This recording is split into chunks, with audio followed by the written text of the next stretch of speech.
Assalamualaikum warahmatullahi wabarakatuh.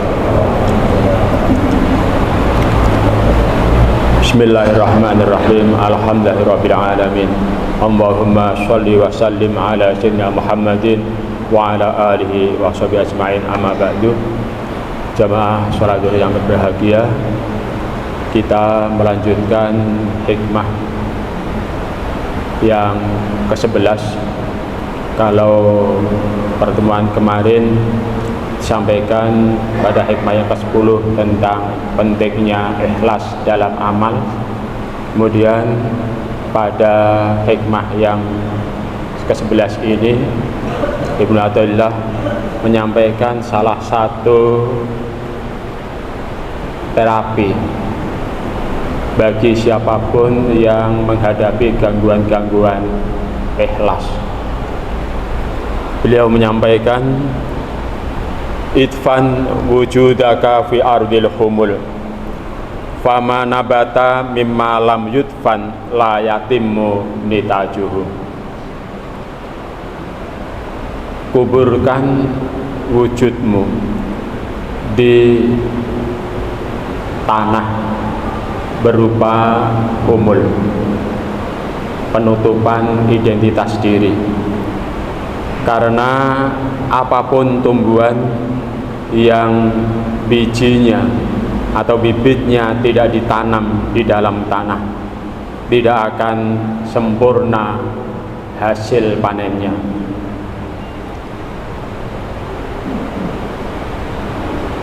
Hikmah ini disampaikan dalam bahasa simbolik. Yang dimaksud mengubur diri bukan secara fisik orang mengubur dirinya, tetapi jati diri bersama capaian-capaian kerohaniannya hendaknya ditutup, tidak diumbar, disampaikan pada semua orang.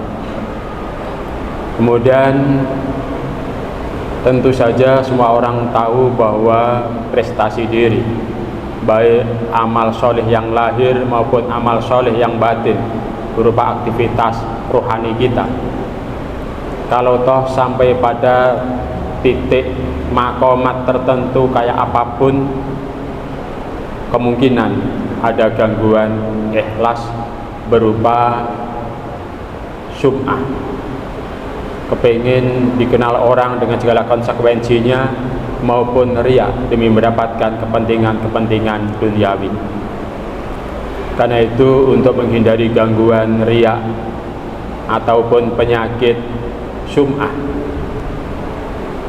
beliau menyampaikan pesan untuk menutup jati diri dengan segala prestasi amalan dan prestasi kerohaniannya.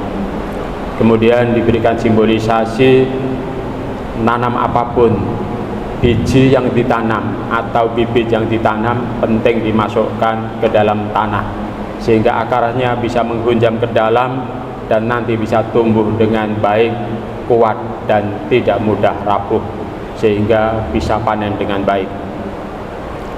Berkaitan dengan humul, tentu saja perlu dicermati kata humul yang berarti menutup diri.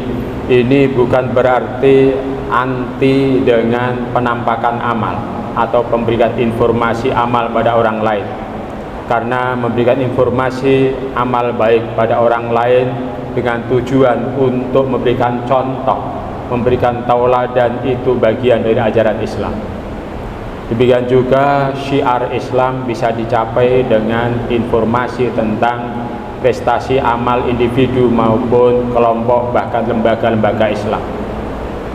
Tetapi tetap penting saja kita melihat keadaan batin kita, apakah yang memotivasi itu semua adalah karena Allah, keikhlasan dan memberi contoh pada orang lain, atau sebetulnya adalah kepentingan pribadi untuk dapat dikenal dan selanjutnya bisa mendapatkan keuntungan duniawi. Ada ungkapan dari Ibrahim bin Adham yang bisa menjadi pelajaran bagi kita. Beliau menyampaikan, ma sadaqallaha man ahabbas syuhrah. Tidak benar-benar mencintai Allah orang yang suka menerkenalkan dirinya. Artinya dia akan lebih termotivasi untuk berbuat baik, atau bahkan hanya termotivasi untuk berbuat baik kalau ada potensi mendapatkan keterkenalan diri. Kemudian Ayyub As-Sijistani memberikan pernyataan yang mirip sama. Dia menyatakan, wallahi ma sadaqallaha abdun illa sarrahu alla yus'ara bimakani. Demi Allah, seseorang tidaklah benar-benar jujur kepada Allah kecuali dia akan senang kalau tidak banyak dikenal oleh orang lain. Artinya ada banyak orang yang sampai tingkatan ma'rifat, bahkan dia sampai tingkatan wilayah kewalian, dan ada berbagai karomah, tapi tidak mengumbar informasi bahwa dia itu seorang yang dalam tingkatan ma'rifat, bukan memberikan kabar sebanyak-banyaknya bahwa dia wali yang punya karomah. Bahkan Al-Fudail, salah seorang ulama sufi, memberikan informasi ada nasihat dari seorang ulama yang mengabarkan bahwa di antara nikmat Allah yang diterima oleh hamba yang soleh adalah ketika Allah memberikan nikmat kepada yang bersangkutan dalam capaian rohani dan Allah menutupnya sehingga dia bisa menjaga keikhlasannya. Bahkan Allah menutup dia sehingga tidak terkenal sebagai orang-orang yang patut diganggu keikhlasannya. Berkaitan dengan humul atau penutupan jati diri, berkaitan dengan prestasi rohani, ada hadis Nabi yang secara zahir menggambarkan ada orang-orang tertentu yang secara fisik bisa jadi kurang terhormat, penampilan tidak begitu menarik, bahkan kurang dipedulikan orang banyak, tetapi secara kerohanian dia punya prestasi yang tinggi. Karena itu dia andai kata bersumpah pada Allah, apa yang disumpahkan akan diwujudkan oleh Allah Subhanahu wa ta'ala. Dalam hadis Al-Hakim dan At-Tabari yang hadis itu sahih, dinyatakan rubba as'as aghbar di tamraini la yu'bahu bihi law aqsama 'ala Allah la barrahu fi qasamihi. Ada beberapa orang yang tampilan kepalanya, rambutnya kurang tertata, tidak tersisir rapi, bahkan terkenal atau tampak kumal dan berdebu. Pakaiannya pun hanya dua pakaian yang sederhana, oleh warga lingkungan tidak begitu dipedulikan, tetapi karena capaian rohaninya, andai kata dia itu bersumpah pada Allah, la barrahu fi qasamihi, Allah akan melaksanakan apa yang disumpahi itu karena kedekatan yang bersangkutan pada Allah Subhanahu wa ta'ala.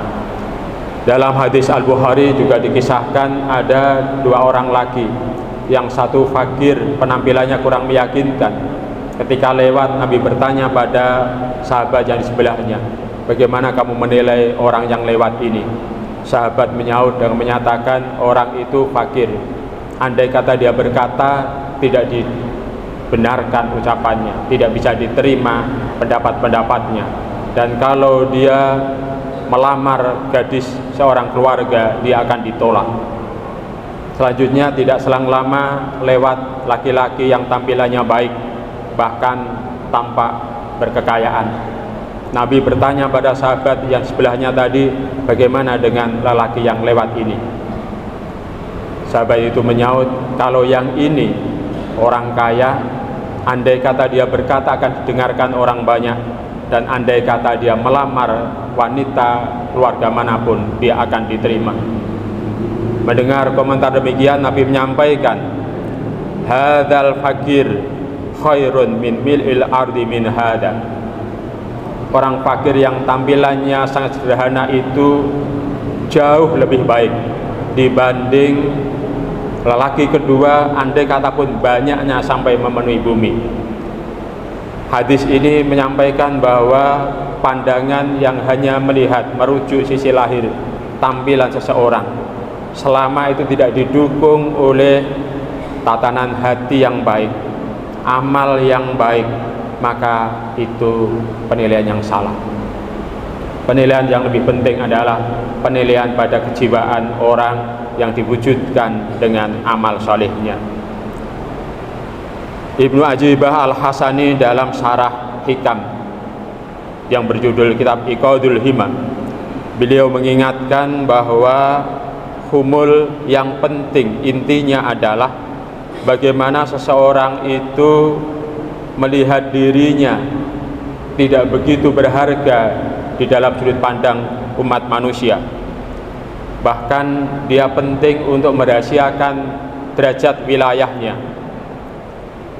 Karena itu apapun yang bisa menutup derajat kewilayahan, derajat yang dicapai secara kerohanian, itu termasuk humul. Setara dan sebanding dengan apa yang disampaikan oleh Ibnu Ajibah Al-Hasani, Abul Abbas Al-Marsi menyatakan, man ahabbad duhur fahuwa abdud duhur. Orang yang hanya suka beramal kalau amal itu ditampakkan pada orang banyak, maka sejatinya dia adalah penghamba pada ketenaran, keterbukaan itu. Wa man ahabbal khafa fahuwa abdul khafa. Siapapun yang hanya senang beramal ketika tidak dilihat, tidak diliput, tidak oleh orang banyak, maka dia sejatinya adalah penghamba pada ketertutupan. Wa abdullah sawa'un adharahu wa akhfahu. Hamba Allah yang sejati, dia tidak akan terpengaruh oleh tampak atau tidak tampak oleh orang lain. Dia sadar sebagai hamba sudah seharusnya beribadah pada Allah, taat pada aturan Allah, mendekatkan diri pada Allah dengan amalan, baik amalan rohani, amalan hati maupun amalan lahir. Demikian yang kami sampaikan. Semoga Allah membimbing hati nurani kita dan memberikan taufiknya untuk ibadah dan amal soleh. Amin ya rabbal alamin. Terima kasih semuanya. Assalamualaikum warahmatullahi wabarakatuh.